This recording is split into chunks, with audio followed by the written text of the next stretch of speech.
ಸದ್ಯಕ್ಕೆ ಇರುವ ಇದರ ಅತಿ ದೊಡ್ಡ ಡೆವಲಪ್ಮೆಂಟ್ ಅಂದರೆ ಮಾಸ್ಕ್ ಮ್ಯಾನ್ ಜೊತೆಗಿರ್ತಾ ಇದ್ದಂಥ ವಕೀಲರೆಲ್ಲ ಚದುರು ಹೋಗ್ಬಿಟ್ರು. ವಕೀಲರಿಲ್ಲ, ಈಗ ವಕೀಲರ ತಂಡ ಇಲ್ಲ. ಮಾಸ್ಕ್ ಮ್ಯಾನ್ ಮೊದಲು ಸಂಪರ್ಕಿಸಿದ್ದೇ ವಕೀಲರನ್ನ. ಇವನು ಸಂಪರ್ಕಿಸಿದನು ಈತನ ಹಿಂದೆ ಇದ್ದಂಥ ಷಡ್ಯಂತ್ರಗಾರರು ಅರೇಂಜ್ ಮಾಡಿಕೊಟ್ರು. ತನಿಖೆಯಲ್ಲಿ ಬಯಲಿಗೆ ಬರುತ್ತೆ.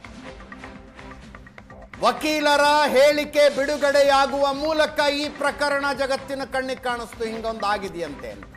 ಮೊದಲು ಪ್ರೆಸ್ ನೋಟ್ ಮೂಲಕ ವಿಷಯವನ್ನು ತಿಳಿಸಿದವರು ವಕೀಲರು. ಈತನ ಕಂಪ್ಲೇಂಟ್ ಕಾಪಿಯ ಜೊತೆ ಹೇಳಿಕೆಯನ್ನು ಬಿಡುಗಡೆ ಮಾಡಿದವರು ವಕೀಲರು.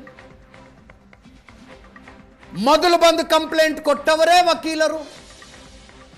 ಈತನನ್ನು ಕರ್ಕೊಂಡು ಬಂದು 183 ಸ್ಟೇಟ್ಮೆಂಟ್ ಮಾಡಿಸಿದವರು ವಕೀಲರು. ಗುಂಡಿ ಅಗೆತದ ಪ್ರಕ್ರಿಯೆಯ ಉದ್ದಕ್ಕೂ ಈತನ ಜೊತೆಗಿದ್ದವರೇ ವಕೀಲರು. ಇವತ್ತು ಆ ಯಾವ ವಕೀಲರು ಇವನ ಜೊತೆಗಿಲ್ಲ, ಯಾವ ವಕೀಲರು ಇಲ್ಲ.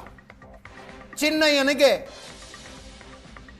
ಈಗ ರಿಯಲೈಸ್ ಆಗಿರಬೇಕು, ಐ ಆಮ್ ಟ್ರ್ಯಾಪ್ಡ್ ಅಂತ, ಸಿಕ್ಕಾಕೊಂಡಿದ್ದೀನಿ ನಾನು ಅಂತ ಈಗ ರಿಯಲೈಸ್ ಆಗಿರಬೇಕು.